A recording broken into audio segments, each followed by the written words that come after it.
तो लास्ट हम चार्जेस के बारे में पढ़ रहे थे। आज हम देखेंगे कूलम्ब्स लॉ के बारे में कि भाई कूलम्ब्स लॉ क्या होता है। बराबर है। हर एक बेसिक बेसिक चीज को हम जानेंगे और उसके साथ हम उसके कुछ फॉर्मूले और यूनिट के बारे में जानेंगे ताकि आगे चल के जब हम लेसन्स पढ़े तो उस समय वो काम में आए।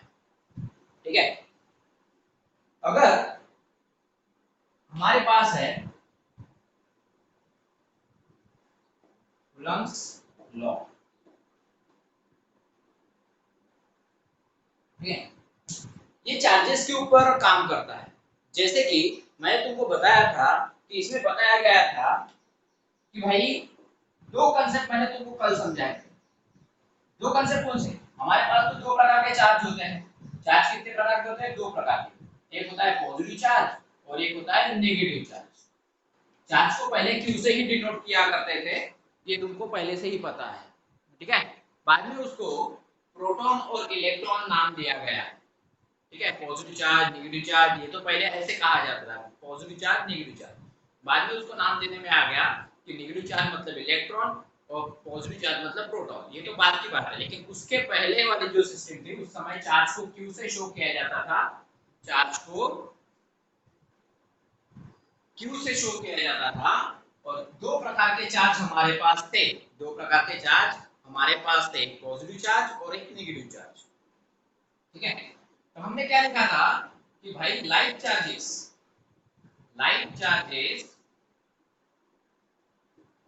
attract to each other। गलत, अट्रैक्ट नहीं, unlike charges attract to each other. यहाँ पे लिखो unlike charges attract to each other. जैसे कि एक पॉजिटिव चार्ज है, ठीक है, और एक नेगेटिव चार्ज, ये दोनों क्या करेंगे? एक दूसरे को अट्रैक्ट करेंगे।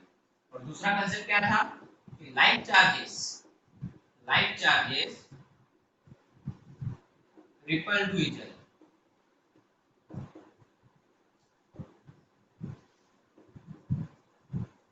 मतलब अगर पॉजिटिव पॉजिटिव है हमारे पास तो ये एक दूसरे को रिपल करेंगे, एक दूसरे को रिपल करेंगे। या फिर नेगेटिव चार्ज है हमारे पास, नेगेटिव नेगेटिव चार्ज है तो ये भी एक दूसरे को क्या करेंगे? रिपेल करेंगे, एक दूसरे को धक्का मारेंगे। तो ये कंसेप्ट था। इसके ऊपर से लॉ तैयार किया गया है। इसी के ऊपर से, ये कंसेप्ट के ऊपर से लॉ तैयार किया गया है, कूलम्ब्स लॉ कहते हैं। अब कूलम्ब्स लॉ कौन सा है उसके बारे में हम जानेंगे। कूलम्ब्स लॉ कौन सा है उसके बारे में हम जानेंगे। तो ये कंसेप्ट मैंने कल भी लिख के दिया था और आज भी समझा रहा हूं। ठीक है ना। क्या है कूलम्ब्स लॉ? मान लो हमारे पास दो चार्ज है, ठीक है, हमारे पास दो चार्ज है, पॉइंट चार्ज ले लेते, छोटे से चार्ज। ठीक है, ये एक चार्ज है, ये पॉजिटिव भी रह सकता है, नेगेटिव भी रह सकता है, और एक दूसरा चार्ज है। ठीक है, इसे Q1 Q2 नाम देते हैं, चार्ज 1 चार्ज 2। अब पता नहीं ये दोनों हो सकते हैं कि दोनों पॉजिटिव हो, ये भी हो सकता है कि दोनों नेगेटिव हो, ये भी हो सकता है कि एक पॉजिटिव हो एक नेगेटिव हो। ऐसा भी तो पॉसिबल है कि एक पॉजिटिव हो और दूसरा नेगेटिव हो। तो ऐसे मैंने दो चार्ज लिए जिसके बारे में मुझे नहीं पता, दोनों पॉजिटिव भी हो सकते हैं, दोनों नेगेटिव भी हो सकते हैं, दोनों क्या होते हैं, एक पॉजिटिव हो सकता है और एक नेगेटिव हो सकता है, ऐसा भी पॉसिबल है। तो अपने को कौन पॉजिटिव है कौन नेगेटिव इसके बारे में नहीं जानना है, फिर ऐसा ध्यान में रखो सिर्फ कि दो चार्ज है हमारे पास। ठीक है, कितने चार्ज है हमारे पास? दो चार्ज है, जिसको कुछ डिस्टेंस पे रखा है। ठीक है, जिसको कुछ डिस्टेंस पे रखा है, दोनों के बीच का डिस्टेंस क्या है? मान लो d। दोनों के बीच का डिस्टेंस क्या है? d। क्लियर है? हमारे पास कितने चार्जेस है? एटम के अंदर कितने चार्जेस होते हैं? नेगेटिव चार्ज और पॉजिटिव चार्ज, ऐसे बहुत सारे होते हैं, लेकिन दो ही नेचर के चार्ज होते हैं, होते हैं कि नहीं? एटम के अंदर दो ही नेचर के चार्ज होते हैं, इलेक्ट्रॉन और प्रोटॉन। इलेक्ट्रॉन मतलब नेगेटिव चार्ज, प्रोटॉन मतलब पॉजिटिव चार्ज, है ना। प्रोटॉन कहाँ पे होता है? न्यूक्लियस के अंदर। प्रोटॉन कहाँ पे होता है? प्रोटॉन होता है न्यूक्लियस के अंदर, है ना। और इलेक्ट्रॉन कहाँ पे होता है? ये आउटर मोस्ट शेल में, बाहर में होते हैं। कहाँ पे होते हैं? बाहर में। इलेक्ट्रॉन कहाँ पे होते हैं? बाहर में। ये नेगेटिव चार्ज होते हैं, प्रोटॉन कहाँ पे होते हैं, पॉजिटिव चार्ज न्यूक्लियस के अंदर होते हैं। ये तो बात पहले ही बताई है मैंने, ठीक है। तो यहाँ पे हमने दो चार्ज कंसीडर किए हैं, ठीक है। अगर दोनों पॉजिटिव है तो एक दूसरे को रिपेल करेंगे, मान लो दोनों निगेटिव है तो ये भी एक दूसरे को रिपेल करेंगे। अगर एक पॉजिटिव और एक नेगेटिव है तो एक दूसरे को अट्रैक्ट करेंगे, एक दूसरे को अट्रैक्ट करेंगे।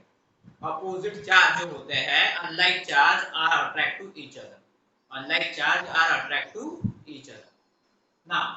तो ऐसा भी हो सकता है, तो दोनों चार्ज के बीच में कोई ना कोई फोर्स लगेगा, दोनों चार्ज के बीच में कोई ना कोई फोर्स लगेगा। एक तो फोर्स ऑफ अट्रैक्शन भी हो सकता है कि भाई दो चार्ज आपस में टकरा रहे हैं, मतलब फोर्स ऑफ अट्रैक्शन हो रहा है, या फिर एक दूसरे को धक्का भी मार सकते हो, मतलब क्या हो रहा है, फोर्स ऑफ रिपल्शन हो रहा है, फोर्स ऑफ रिपल्शन, रिपल्शन को लगने वाला फोर्स, धक्का मारने वाला फोर्स, धक्का मारने वाला फोर्स। एक दूसरे को जब धक्का मारेंगे तो उसे कहते हैं फोर्स ऑफ रिपल्शन। क्या कहते हैं, फोर्स ऑफ रिपल्शन। दो चार्जेस जब एक दूसरे को धक्का मारते हैं तो उसे फोर्स ऑफ रिपल्शन कहते हैं। और जब दो चार्ज एक दूसरे की तरफ अट्रैक्ट होते हैं, चिपक जाते हैं, ऐसे अट्रैक्ट हो जाते हैं, तो उसे फोर्स ऑफ अट्रैक्शन कहते हैं। क्या कहते हैं, फोर्स ऑफ अट्रैक्शन। तो दो फोर्स हमारे पास है, ठीक है, दो फोर्स हमारे पास रहेंगे, फोर्स ऑफ अट्रैक्शन और फोर्स ऑफ रिपल्शन। अब यहाँ पे फोर्स की बात कर रहा हूँ, फोर्स किसने डिस्कवर किया था, न्यूटन ने। फोर्स किसने डिस्कवर किया था, न्यूटन ने, ये बात ध्यान में रखना, ठीक है। तो हमारे पास दो फोर्स यहाँ पे अप्लाई हो सकते हैं, एक रहेगा force of attraction,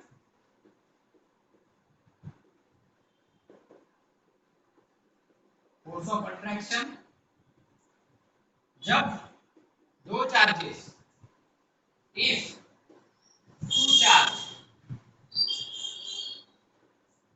two charges are attract to each other, दो चार्जेस अगर अट्रैक्ट होंगे एक दूसरे के साथ, two charges are attract to each other is called force of attraction, force of attraction।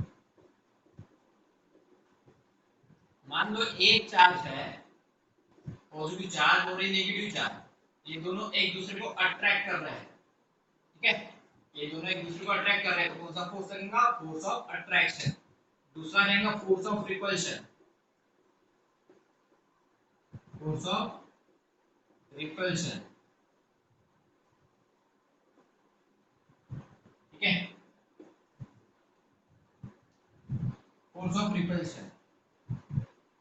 तो यहाँ पे क्या होगा, मान लो हमारे पास एक पॉजिटिव चार्ज है और दूसरा भी पॉजिटिव चार्ज है, या फिर एक नेगेटिव चार्ज है और दूसरा भी नेगेटिव चार्ज है, दोनों के बीच में क्या होगा, रिपल्शन होगा, ठीक है, दोनों के बीच में क्या होगा, रिपल्शन होगा।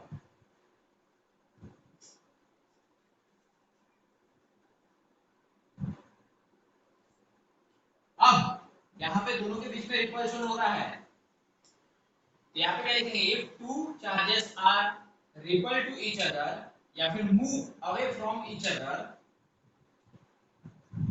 ठीक है, यहाँ पे लिख देता हूँ, इफ टू चार्ज या चार्जेस आर मूव, यहाँ पे दिखाई नहीं देगा, तो यहाँ पे दिखाई नहीं देगा, यहाँ पे लिख देता हूँ, इफ टू चार्जेस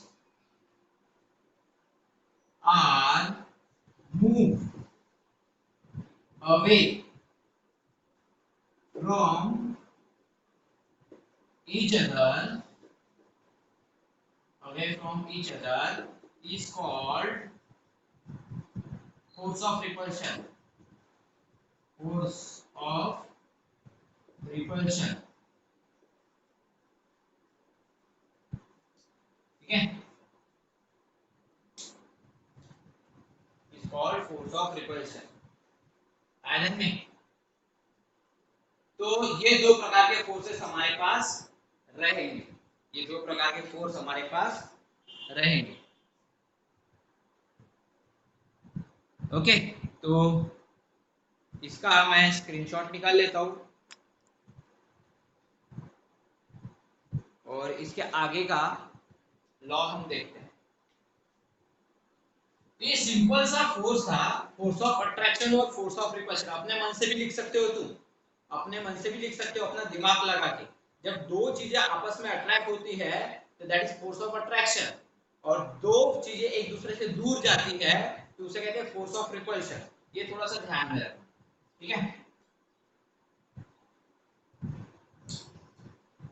अपने मन से लिख सकते हो, नॉलेज है एक्चुअली, कैसा है कंसेप्ट है, ये नॉलेज है ना, ये ध्यान में रखना है बस। ये अपने सराउंडिंग में होने वाली चीजें होती है। दो चुंबक, दो मैग्नेट अगर आपस में चिपक रहे हैं, इसका मतलब अट्रैक्ट हो रहे हैं, तो that is the force of attraction. दो मैग्नेट एक दूसरे को नहीं चिपक रहे, धक्का मार रहे हैं, इसका मतलब फोर्स ऑफ रिपल्शन अप्लाई हो रहा है उन दोनों के बीच में। वैसे ही उसने कहा, कुलम ने ये बताया कि जैसे मैग्नेट के अंदर होता है ना कि दो पोल सेम पोल बोले तो नॉर्थ पोल एक दूसरे को क्या करते हैं, रिपल करते हैं, और नॉर्थ पोल साउथ पोल एक दूसरे को अट्रैक्ट करते हैं। तो जैसा मैग्नेट के अंदर होता है सेम वैसा ही चार्जेस के अंदर भी होता है, ऐसा कुलम ने कहा था। और उसके ऊपर से उसने एक लॉ तैयार किया था जिसका नाम भी कुलम लॉ है। तो इसमें क्या होता है, दो चार्जेस के बीच में जो फोर्स लगता है, तो उसके बारे में उसने एक्सप्लेन किया कि force between two charge is directly proportional to the product of two charge. अब डायरेक्टली प्रोपोर्शनल का मतलब क्या होता है भाई, इसके बारे में समझाता हूं। हमारे पास दो प्रोपोर्शनल है, एक डायरेक्टली प्रोपोर्शनल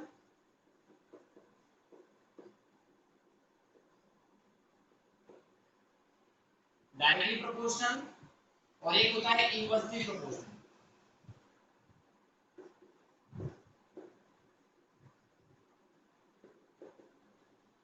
एक डायरेक्टली प्रोपोर्शनल होता है और एक होता है इनवर्सली प्रोपोर्शनल। डायरेक्टली प्रोपोर्शनल मतलब क्या, कि मान लो मैं फोर्स और डिस्टेंस के बारे में बात करता हूं, मान लो फोर्स और डिस्टेंस के बारे में, ठीक है।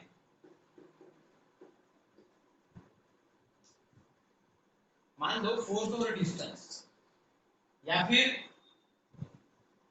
फोर्स और वेलोसिटी के बारे में बात करता हूं। फोर्स और वेलोसिटी, मान लो ऐसा है, फोर्स और वेलोसिटी। अगर मेरे पास एक बॉल है, ये बॉल है, ठीक है,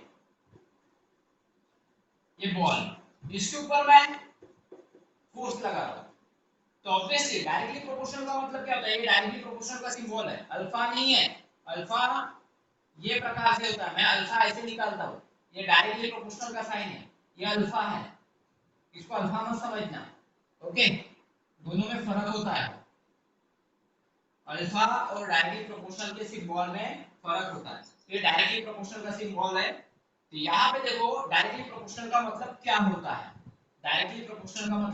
है, इस बॉल के ऊपर अगर तुमने ज्यादा फोर्स लगाया, ठीक है, फोर्स ज्यादा लगाया तो फोर्स इज मैक्सिमम फोर्स तुमने अप्लाई किया, तो क्या वेलोसिटी भी मैक्सिमम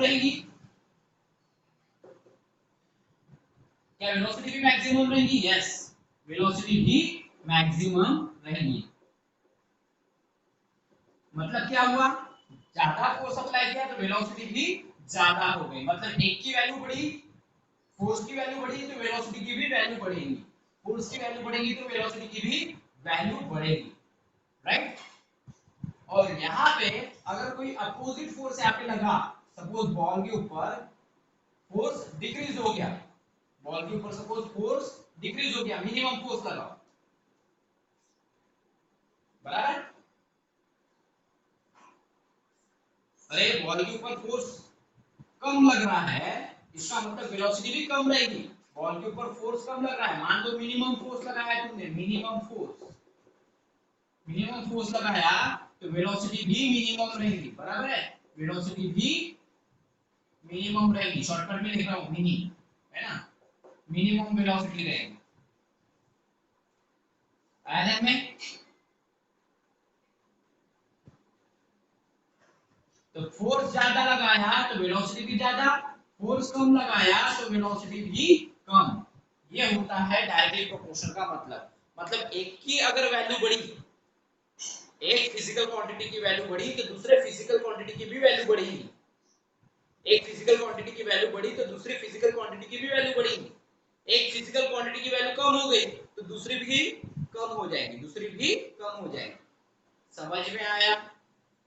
एक फिजिकल क्वांटिटी अगर बढ़ती है, उसकी वैल्यू बढ़ती है तो दूसरी की भी बढ़ेगी।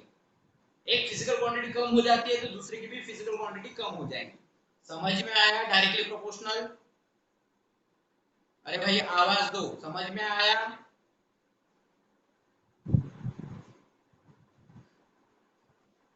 ओके। तो एक फिजिकल वैल्यू कम हो जाती है तो दूसरी की भी कम हो जाती है, और एक की बढ़ जाती है तो दूसरी की भी बढ़ जाती है। इसे कहते हैं डायरेक्टली प्रोपोर्शनल। इसे कहते हैं डायरेक्टली प्रोपोर्शनल।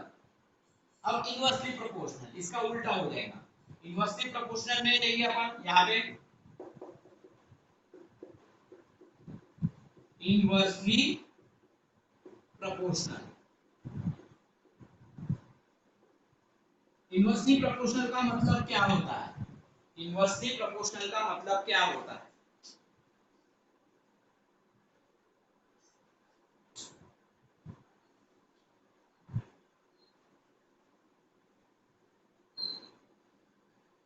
इसको मैं हिंदी में लिख के देता हूं ताकि ध्यान में रखने के लिए आसान जाए।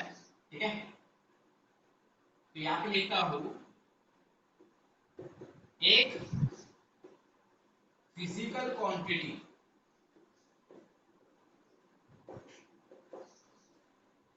की वैल्यू अगर बढ़ती है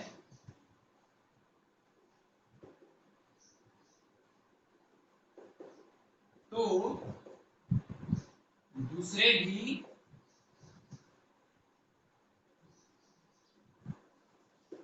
फिजिकल क्वांटिटी की वैल्यू बढ़ेगी।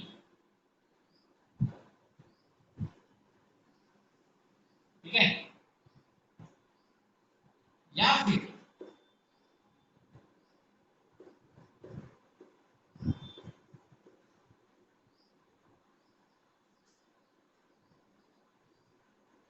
एक फिजिकल क्वांटिटी की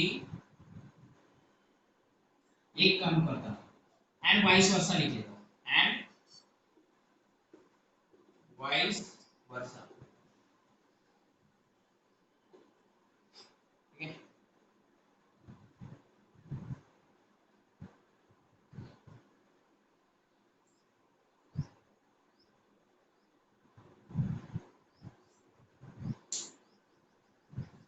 वाइस वर्सा मतलब क्या? इसका उल्टा। अगर एक फिजिकल क्वांटिटी की वैल्यू कम होती है तो दूसरी की भी कम होगी, तो ये वाइस वर्सा का मतलब होता है। ठीक है, इसका उल्टा, इसका उल्टा। लेकिन पूरा लिखने की जरूरत नहीं पड़ती। जब भी अपने को किसी सेंटेंस को उल्टा करके बताना है तो बताने की जरूरत नहीं पड़ती, वाइस वर्सा बोल देना, इस तरीके से हो जाए। ठीक है, तो ये तो हो गया डायरेक्टली प्रोपोर्शनल के बारे में। अब हम देखेंगे इनवर्सली प्रोपोर्शनल के बारे में। ठीक है, इसके बारे में देखेंगे इनवर्सली प्रोपोर्शनल।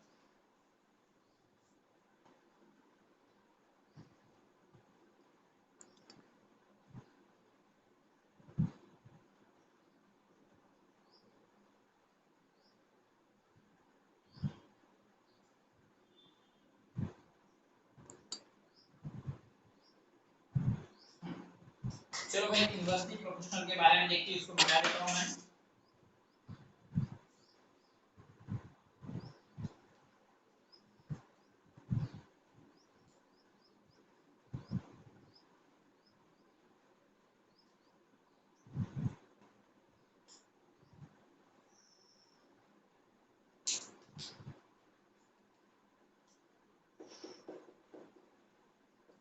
इनवर्सली प्रोपोर्शनल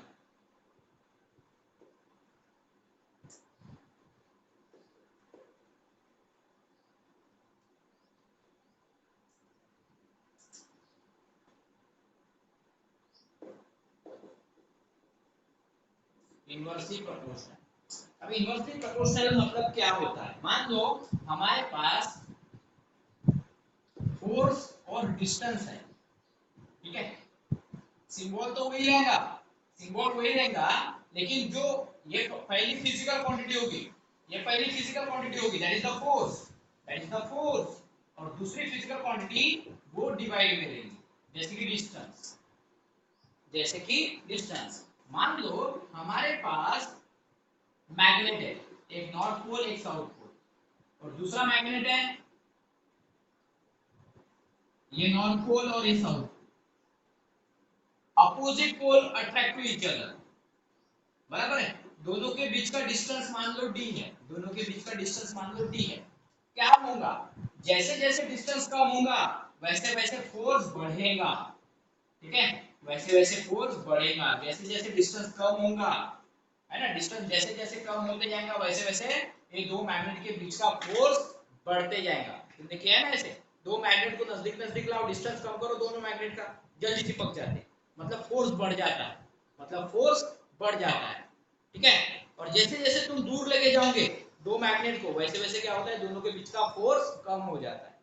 मतलब क्या हो रहा है, एक की वैल्यू कम हो रही है, मतलब डिस्टेंस कम हो रहा है, डिस्टेंस कम हो रहा है, फोर्स बढ़ रहा है, डिस्टेंस कम हो रहा है, फोर्स बढ़ रहा है, बराबर है। और डिस्टेंस अगर बढ़ गया, डिस्टेंस बढ़ गया तो फोर्स कम हो जाएगा। दो चीज के, दो मैग्नेट के बीच का अगर डिस्टेंस बढ़ा दिया जाए तो उसके बीच का फोर्स कम हो जाता है, ठीक है। तो ये कंसेप्ट यहाँ पे लागू रहेगा, ठीक है। डिस्टेंस इज मिनिमम, डी मतलब distance is minimum, so force is maximum, force is maximum, distance is maximum if distance d is maximum, d is maximum, then force is minimum, force is minimum। आया में, मैंने distance अगर बढ़ रहा है, distance अगर बढ़ रहा है तो फोर्स कम होते जाएगा, मतलब डिस्टेंस की वैल्यू बढ़ी, फोर्स की वैल्यू कम हो गई, डिस्टेंस की वैल्यू कम हो जाएगी तो फोर्स की वैल्यू बढ़ जाएगी। यहाँ पे क्या हो रहा है, एक की वैल्यू बढ़ रही है तो दूसरी की वैल्यू घट रही है, और दूसरी की वैल्यू बढ़ रही है तो पहले वाली की वैल्यू घट रही है। तो ऐसा होता है इनवर्सली प्रोपोर्शनल में, ऐसा होता है इनवर्सली प्रोपोर्शनल में। समझ में आया? ठीक है। तो यहाँ पे हिंदी में लिख के देने की जरूरत नहीं है, क्योंकि सिंपल सा कंसेप्ट यहाँ पे बताया, मैग्नेट वाला एग्जांपल ध्यान में रखो, ठीक है। अब तुमको समझ में आ गया डायरेक्टली प्रोपोर्शनल और इनवर्सली प्रोपोर्शनल के बारे में, तुमको समझ में आ गया होगा डायरेक्टली प्रोपोर्शनल और इनवर्सली प्रोपोर्शनल के बारे में।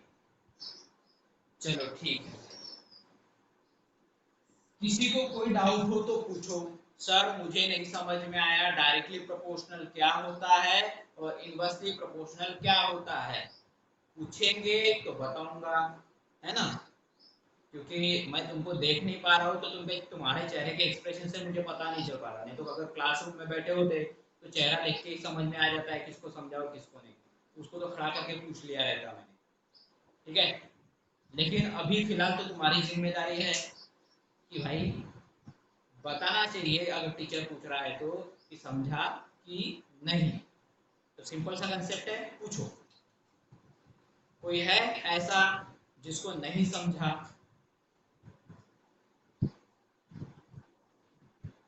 ओके, क्या नहीं समझा बेटा? डायरेक्टली प्रोपोर्शनल और इनवर्सली प्रोपोर्शनल, बराबर है। ओके, और कोई है? मैं नाम नहीं पूछूंगा, मुझे समझ में नहीं आ रहा किसकी आवाज है, मैं ऐसे ही पूछूंगा, ठीक है। बस बताया करो, जैसे एक लड़की ने अभी बताया कि उसको नहीं समझा, ठीक है। कोई दूसरा है जिसको नहीं समझा तो वो पूछ सकता है।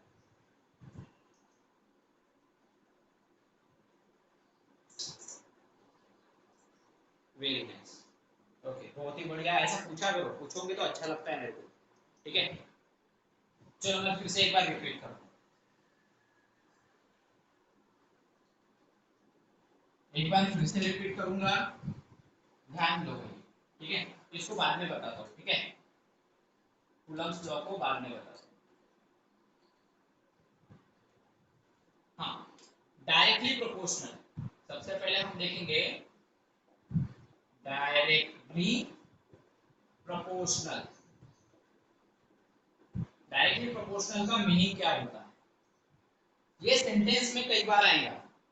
Directly proportional, inversely proportional, directly proportional, inversely proportional, ये बहुत सारे डेफिनेशन में सुनने को मिलेगा तुमको। हमको जानना है इसका मीनिंग क्या है, हमको क्या जानना है, इसका मीनिंग क्या है। सिंपल सी बात है, मैं एक गुब्बारा लेता हूं, बलून, ठीक है, एक बलून ले लिया,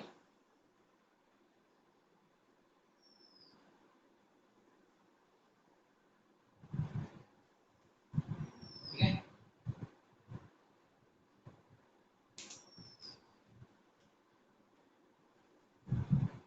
ये बलून ले लिया, right,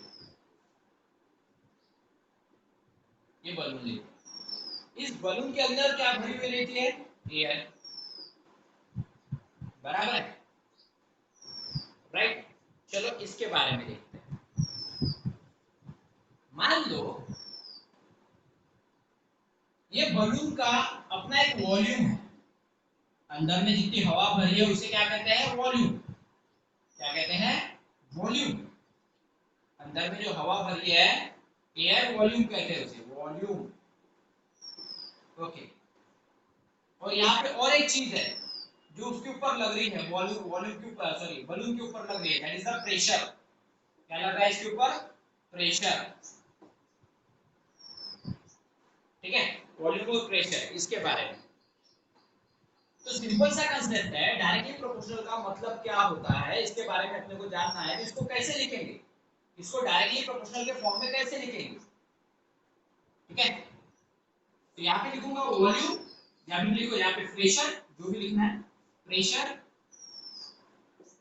pressure is directly proportional to the volume, is directly proportional to the volume। या फिर ऐसा भी लिख सकते हो, इसका उल्टा भी लिख सकते हो। उल्टा बोले तो volume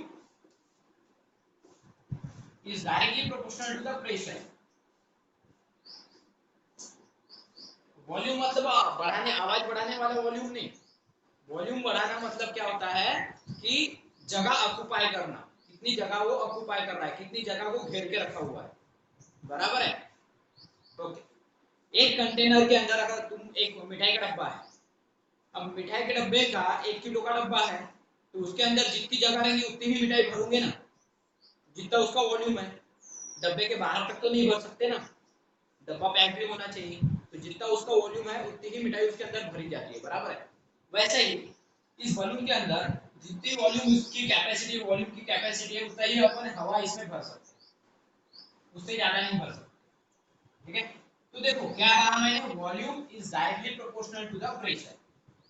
इसको कैसे पढ़ा जाता है, volume is directly proportional to the pressure. तो इसमें क्या होगा, इसमें क्या होगा कि अगर तुम इसमें वॉल्यूम बढ़ाओगे, वॉल्यूम बढ़ाओगे यानी हवा भरते जाओगे, भरते जाओगे, भरते जाओगे, तो ये बलून की जो बाहर वाली परत है, मेम्ब्रेन है, ये बलून की बाहर वाली जो परत है उसके ऊपर क्या होते जाएगा, प्रेशर बढ़ते जाएगा, प्रेशर बढ़ते जाएगा, और ज्यादा पतला पतला पतला पतला होते जाएगा, बराबर है। होता है ना, एक आधी बलून में तुम हवा भरते जाओ, उसका वॉल्यूम बढ़ाते जाओ, तो प्रेशर भी बढ़ता है, उसके ऊपर, बलून के ऊपर प्रेशर भी बढ़ता है, बराबर है। एकदम ज्यादा वॉल्यूम बढ़ा दोगे तो प्रेशर हद से बाहर चले जाएगा और बलून फूट जाएगा, बराबर है। तो यहाँ पे वॉल्यूम बढ़ रहा है तो प्रेशर भी बढ़ रहा है, ठीक है। तो एक की वैल्यू बढ़ रही है तो दूसरी की भी बढ़ रही है। Volume increases, volume increases then, if volume increases then pressure is also increases, pressure is also increases, बराबर है। वॉल्यूम क्या है, फिजिकल क्वांटिटी कह सकते हैं वॉल्यूम को, प्रेशर भी फिजिकल क्वांटिटी है, ये भी फिजिकल क्वांटिटी है, ये भी फिजिकल क्वांटिटी है, क्योंकि इसको गिन सकते हैं, वॉल्यूम को भी गिन सकते हैं, प्रेशर को भी गिन सकते हैं, बराबर है। तो ये फिजिकल क्वांटिटी कहते हैं, जिसको हम गिन सकते हैं वो फिजिकल क्वांटिटी, जिसको हम गिन सकते हैं, मेजर कर सकते हैं, वो क्या है, फिजिकल क्वांटिटी। मतलब ये दोनों फिजिकल क्वांटिटी है। तो एक फिजिकल क्वांटिटी की वैल्यू बढ़ रही है तो दूसरी की भी बढ़ रही है। सपोज वॉल्यूम कम हो जाएगा तो प्रेशर भी कम हो जाएगा, इसमें से हवा निकाल दो, इसमें से हवा निकल जाएगी, सपोज हवा निकल गई इसमें से, तो क्या हो जाएगा, इसके ऊपर का प्रेशर भी कम हो जाएगा, इसके ऊपर का प्रेशर भी कम हो जाएगा। वॉल्यूम कम, प्रेशर कम, वॉल्यूम ज्यादा, प्रेशर ज्यादा। समझ में आया? तो इसे कहते हैं डायरेक्टली प्रोपोर्शनल, यानी वॉल्यूम की वैल्यू बढ़ते जा रही है, प्रेशर की भी वैल्यू बढ़ती जा रही है, वॉल्यूम की वैल्यू कम होती जा रही है, प्रेशर की वैल्यू भी कम होती जा रही है। मतलब दोनों साथ साथ चल रहे, ऐसा नहीं है, उल्टा सीधा नहीं है, दोनों साथ साथ, एक कम हो रहा दूसरा भी कम हो रहा, एक बढ़ रहा दूसरा भी बढ़ रहा।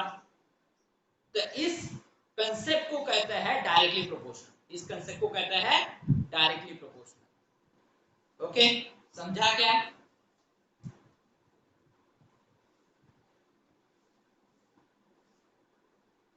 समझा क्या?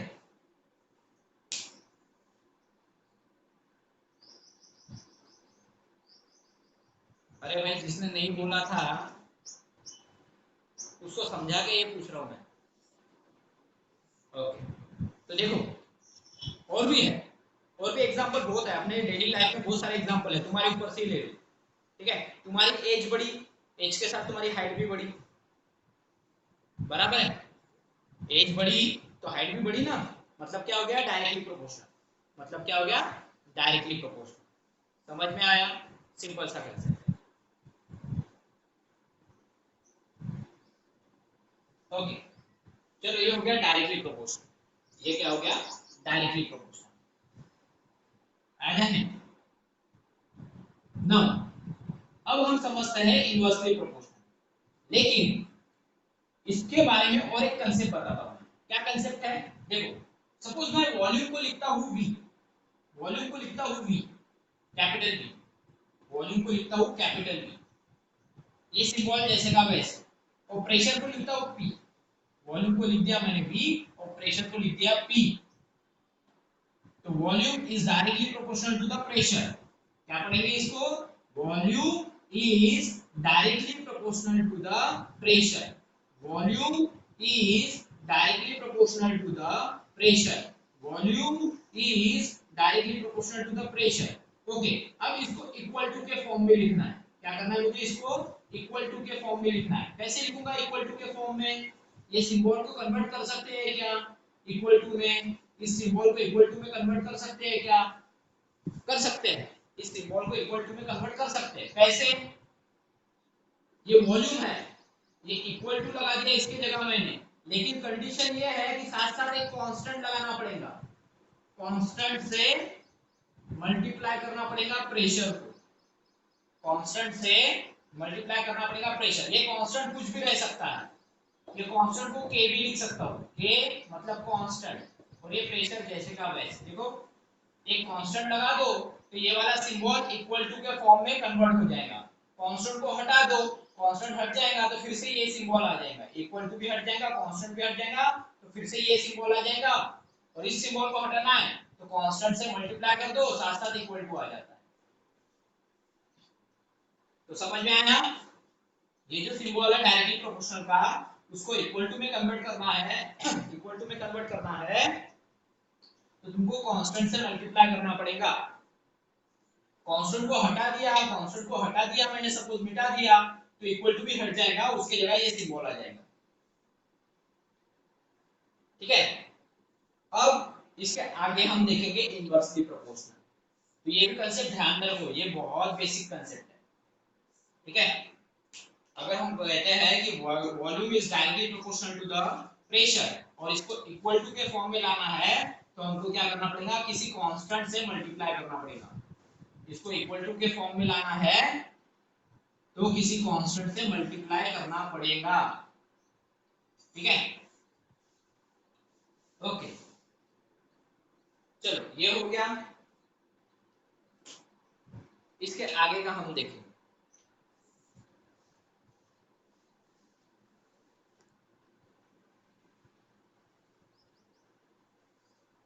अगर समझ में आया होगा तो मैं आगे बढ़ता हूँ, समझ में आया होगा तो आगे बढ़ता हूँ। क्या आगे बढ़ू?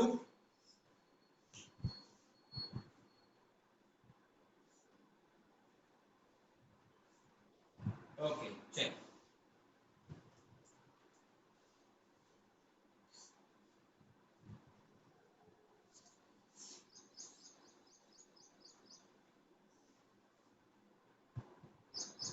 अब नेक्स्ट कंसेप्ट, इसी का उल्टा है। इसी का उल्टा मतलब इनवर्सली प्रोपोर्शनल।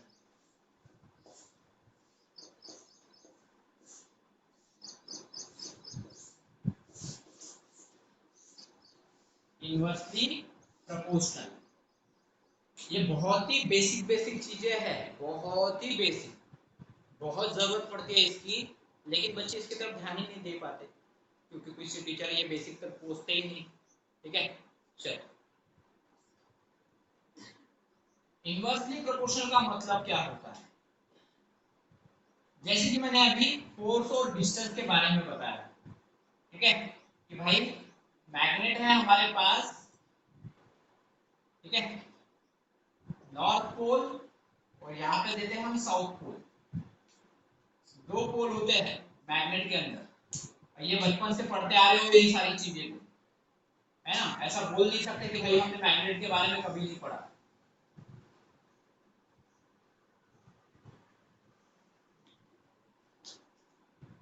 बाई चांस ही ऐसा स्टूडेंट होगा जिसको शायद इसके बारे में पता नहीं होगा, ऐसा स्टूडेंट मतलब जो पास ही नहीं हो सकता फिर तो 10th में।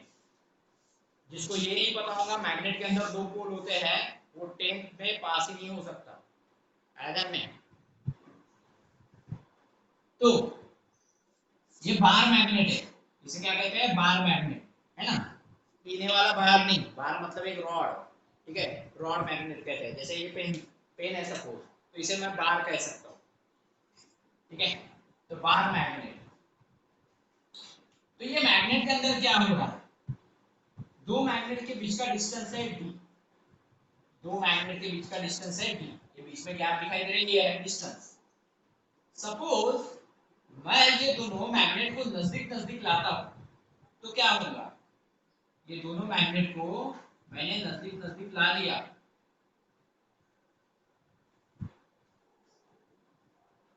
ये दोनों मैग्नेट को मैंने नजदीक नजदीक ला लिया,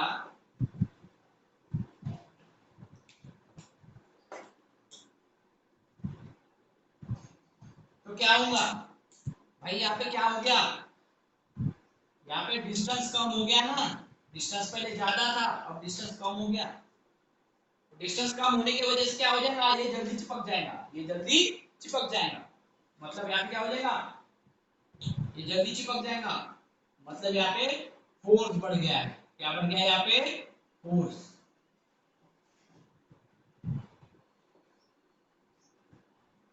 यहाँ पे बढ़ गया है फोर्स, ओके। डिस्टेंस कम होने की वजह से क्या हो गया? यहाँ पे फोर्स बढ़ गया है, ठीक है ना। यहाँ पे डिस्टेंस ज्यादा है, ठीक है, यहाँ पे डिस्टेंस ज्यादा है, तो यहाँ पे क्या होगा? फोर्स कम लगेगा, यहाँ पे फोर्स कम लगेगा, मिनिमम फोर्स लगेगा। यहाँ पे फोर्स मिनिमम है क्योंकि डिस्टेंस मैक्सिमम है। डिस्टेंस क्या है? डिस्टेंस मैक्सिमम है, ओके। यहाँ पे फोर्स मैक्सिमम है, मैक्सिमम फोर्स है, क्योंकि डिस्टेंस क्या है? डिस्टेंस मिनिमम है, डिस्टेंस मिनिमम है, मिनिमम डिस्टेंस मिनिमम। डिस्टेंस मतलब डी अगर मिनिमम है, डिस्टेंस अगर मिनिमम है तो फोर्स दैट इज एफ, ये मैक्सिमम रहेगा, ये मैक्सिमम रहेगा। ठीक है, ये हो गया पहला कंसेप्ट। अगर डिस्टेंस डिस्टेंस अगर ये मैक्सिमम है, डिस्टेंस मैक्सिमम है, दो मैग्नेट के बीच का डिस्टेंस मैक्सिमम है, ठीक है, तो उसका फोर्स, उसके बीच में जो फोर्स लगने वाला है वो फोर्स मिनिमम रहेगा।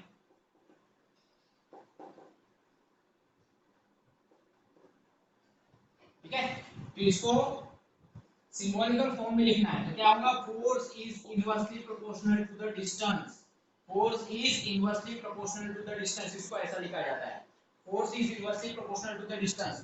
अगर इमेजिन करो भाई, डिस्टेंस की वैल्यू बढ़ते जा रही है, डिस्टेंस की वैल्यू बढ़ते जा रही है, डिस्टेंस बढ़ते जा रहा है, डिस्टेंस बढ़ते जा रहा है, डिस्टेंस की वैल्यू बढ़ते जा रही है, तो फोर्स कम होते जाएगा, फोर्स की वैल्यू कम होते जाएगी। डिस्टेंस की वैल्यू बढ़ते जा रही है, डिस्टेंस बड़ा होते जा रहा है, ठीक है, और फोर्स की वैल्यू कम होते जा रही है। डिस्टेंस अगर कम होते जा रहा है, दो मैग्नेट के बीच का डिस्टेंस कम होते जा रहा है, तो उसके बीच में फोर्स बढ़ेगा और जल्दी चिपक जाएगा, दो मैग्नेट के बीच में फोर्स बढ़ेगा और जल्दी चिपक जाएगा। यानी एक की वैल्यू बढ़ रही है तो दूसरी की कम हो रही, और दूसरी की बढ़ रही है तो पहले वाली की कम हो रही, बराबर है, एक की वैल्यू बढ़ रही तो दूसरी की कम हो रही, और दूसरी की अगर बढ़ेगी तो पहले की कम हो जाएगी। इसे कहते हैं इनवर्सली प्रोपोर्शनल, इसे कहते हैं इनवर्सली प्रोपोर्शनल, इसे कहते हैं इनवर्सली प्रोपोर्शनल। इसको भी इक्वल टू के फॉर्म में लिख सकते हैं, इसको भी इक्वल टू के फॉर्म में लिख सकते हैं, कैसे लिखेंगे, फोर्स इज इक्वल टू, यहाँ पे भी कांस्टेंट से मल्टीप्लाई करना पड़ेगा, कांस्टेंट से मल्टीप्लाई कर दो 1/d को, तो ये डायरेक्टली इनवर्सली प्रोपोर्शनल का जो साइन है वो इक्वल टू में कन्वर्ट हो जाएगा, वो इस इक्वल टू में कन्वर्ट हो जाएंगे। ये जो सिंबल है डायरेक्टली प्रोपोर्शनल रूल हो या फिर इनवर्सली प्रोपोर्शनल, इनवर्सली क्यों कहते हैं, क्योंकि ये 1 के अपॉन में है, ये जो d है ना डिस्टेंस, ये 1 के अपॉन में है, इसी सिंबल को इनवर्सली कहा जाता है। अगर ऐसा रहता तो क्या पड़ेगा, इसको डायरेक्टली प्रोपोर्शनल, 1 के अपॉन में इसलिए क्या पढ़ते हैं, इनवर्सली प्रोपोर्शनल, सिंबल वही है, सिंबल वही है, लेकिन फर्क कितना है, ये 1 के अपॉन में है इसलिए इसे इनवर्सली कहते हैं, और ये डायरेक्ट रहता है इसलिए इसे डायरेक्टली कहते हैं, डायरेक्ट रहता है इसलिए इसे डायरेक्टली कहते हैं, 1 के अपॉन में रहता है तो इनवर्सली कहते हैं। ओके, अब ये सिंबल को क्या किया मैंने, इक्वल टू में कन्वर्ट किया, है ना, इक्वल टू में कन्वर्ट करने के लिए क्या कंडीशन है, कांस्टेंट से मल्टीप्लाई करना पड़ता है, इस वैल्यू को इधर साइड में राइट हैंड साइड में जो वैल्यू रहती है उसको कांस्टेंट से मल्टीप्लाई करना पड़ता है, तब जाके इक्वल टू में कन्वर्ट होता है। ठीक है, तो ये कंडीशन ध्यान में रखो, ये कंडीशन ध्यान में रखो, ठीक है।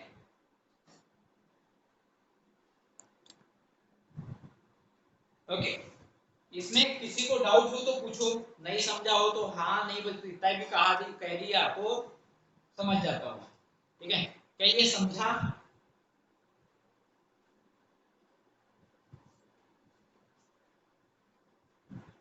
आगे बढ़ू, ओके चलो ठीक है। अब आते हैं फिर से कूलम लॉ पे, आते हैं फिर से कूलम लॉ पे।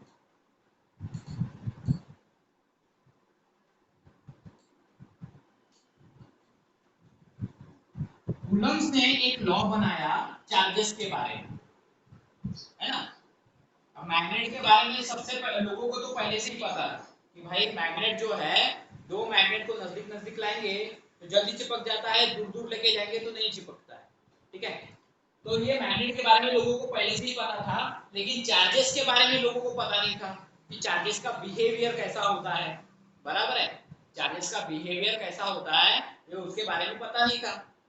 हमने छोटे बच्चे दिखे रहते, छोटे बच्चों को देखते हैं तो वो समझ में आ जाता है उनका बिहेवियर कैसा रहता है, ठीक है, रो रहे होंगे तो अपने को समझ में आ जाता है, एक तो भूख लगी होगी नहीं तो पेट दर्द दे रहा होगा, इतना कुछ उसके शरीर का दर्द दे रहा होगा इसलिए रो रहा है, या फिर भूख लगी होगी इसलिए रो रहा है, छोटे बच्चों को देख के ये समझ में आ रहा है, ठीक है।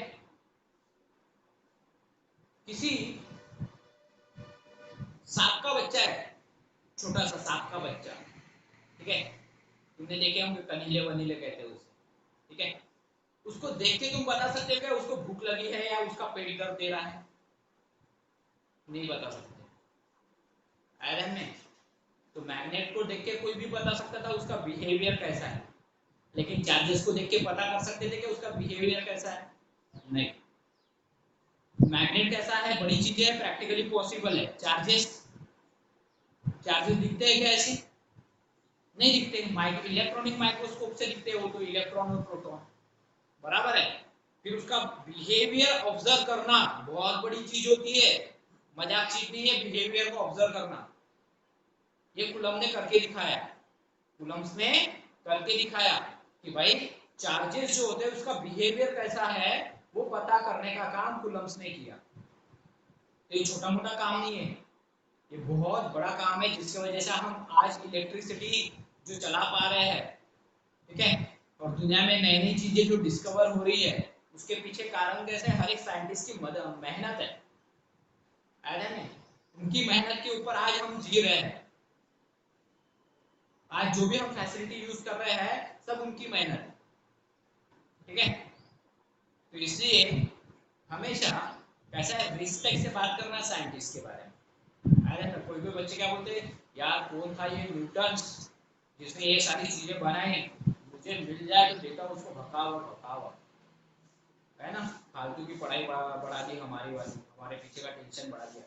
जिसको पढ़ाई करना नहीं रहता ना वो ऐसी बात करता है, जो अलाल होता है वो जीवन में सब आसानी से पाना चाहता है, फुकड़ में मिलना चाहिए उसको, ऐसा उसको लगता है। तो ऐसे लोग क्या करते हैं, दूसरों को गालियां देते हैं, खुद तो कुछ नहीं करते, उससे कुछ भी नहीं होता, किसी और ने अगर मेहनत की होगी तो उससे जलते रहते हैं, ठीक है। सिंपल सी बात है ना, अगर न्यूटन से गुस्सा आ रहा है तो पढ़ाई छोड़ दो, रिक्शा चलाओ, सब्जी बेचो, जो भी करना है वो करो, न्यूटन थोड़ी ना तुम्हारा हाथ पकड़ने के लिए आएगा। लेकिन जिसको अपने करियर में आगे बढ़ना है तो उसको क्या करना पड़ेगा, मेहनत तो करना पड़ेगा, पढ़ाई करना पड़ेगा, आयरन में। चलो आगे देखते हैं कूलम्ब्स लॉ के बारे में, फिर से कूलम्ब्स लॉ के ऊपर आते हैं।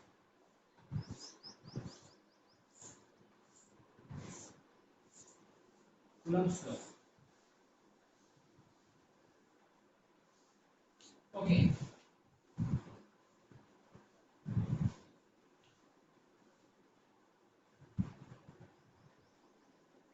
क्या होगा कूलम्ब्स लॉ। मान लो हमारे पास दो चार्जेस है, मैंने क्या बताया था कि मेरे पास दो चार्जेस तो है, एक को नाम दिया Q1 और दूसरे चार्ज को नाम दे दिया Q2।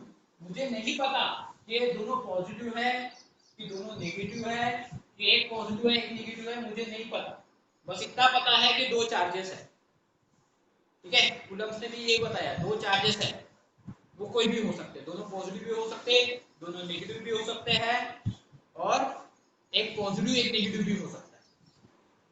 तो इसके बीच में दो प्रकार के फोर्स लगेंगे, अगर दोनों पॉजिटिव है तो कौन सा फोर्स लगेगा, फोर्स ऑफ अट्रैक्शन, बराबर बोला मैंने, बराबर नहीं बोला, गलत बोला मैंने, दोनों सेम चार्ज होंगे, दोनों पॉजिटिव होंगे तो उसके बीच में लगेगा फोर्स ऑफ रिपल्शन, बराबर है। जब मैं गलत बोलता हूँ तो तुमको ध्यान देना चाहिए, क्योंकि मुझे समझ में आता है, मैं क्लास में भी ऐसे ही करता हूँ, जानबूझ के गलत बोलता हूँ और मुझे समझ में आता है तुम्हारा अटेंशन है या नहीं, ठीक है। और जैसे ही मुझे पता चला कि बंदे का अटेंशन नहीं है तो वो तो गया काम से, ठीक है। उसके पीछे इससे इतने सारे क्वेश्चन लगा देता हूँ कि वो खुद फिर सोचने लगता है यार मैंने ध्यान क्यों नहीं दिया, तो ये चीज है, ठीक है। तो एक बात ध्यान में रखो कि दोनों का सेम चार्ज है तो क्या होगा, फोर्स ऑफ रिपल्शन लगेगा, negative negative repulsion, positive positive repulsion. लेकिन एक पॉजिटिव और एक नेगेटिव है तो क्या, फोर्स ऑफ अट्रैक्शन लगेगा, क्या लगेगा, force of attraction.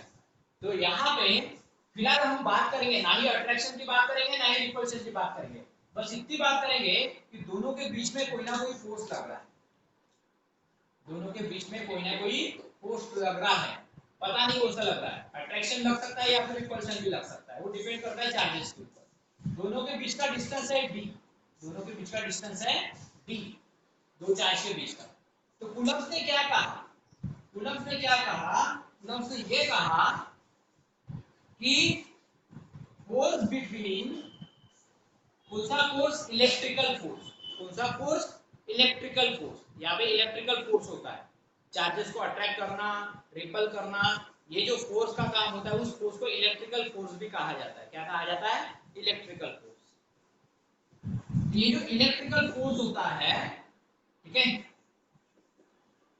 Electric force is directly proportional to the product, product मतलब क्या, मल्टीप्लिकेशन, प्रोडक्ट मतलब मल्टीप्लिकेशन, ये बात ध्यान रखना, मैथमेटिक्स में बड़ा काम में आता है।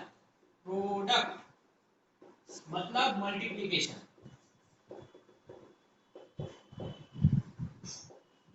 प्रोडक्ट मतलब मल्टीप्लिकेशन, सम मतलब एडिशन,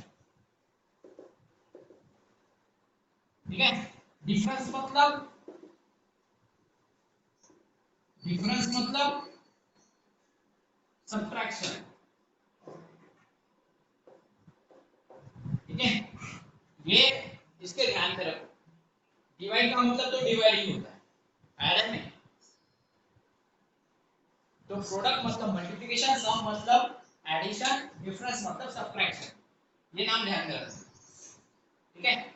हाँ, तो क्या कहा मैंने, जो फोर्स है, electric force is directly proportional to the product of two charges, product of two charges मतलब दो चार्जेस का multiplication,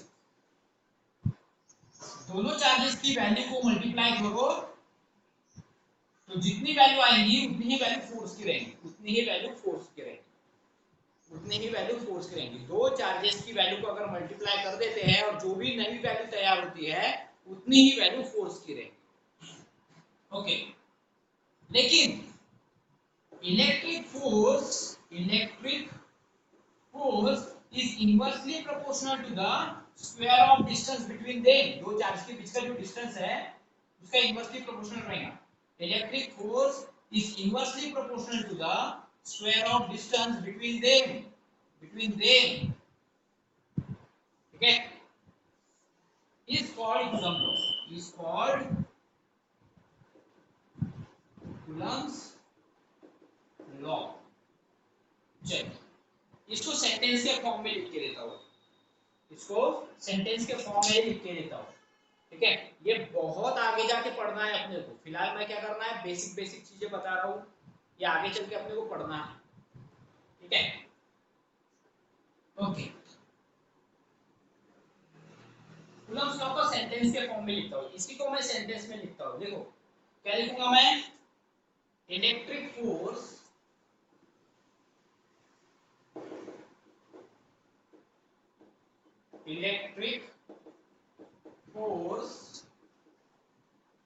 is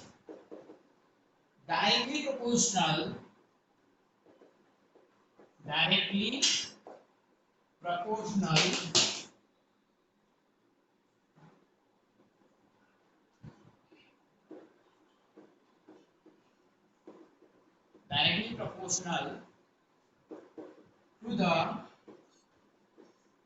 product of two charges,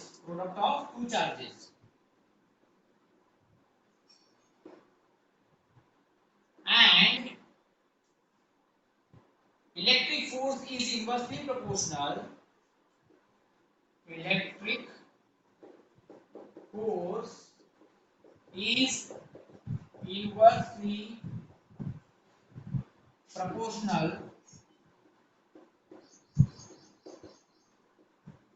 to the square, किसका स्क्वायर, डिस्टेंस का square of distance between them मतलब कौन, दो charges, ठीक है, is called Coulomb law, is called Coulomb's law,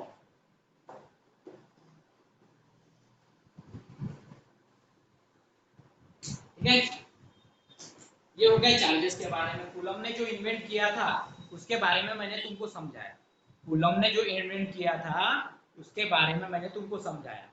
और ये जो फॉर्मूला है, ठीक है, इसी फॉर्मूले को मैंने यहाँ पे वर्ड के फॉर्म में लिखा। इसी फॉर्मूले को मैंने वर्ड के फॉर्म में लिखा। ओके, चलो इसके आगे हम पढ़ेंगे अभी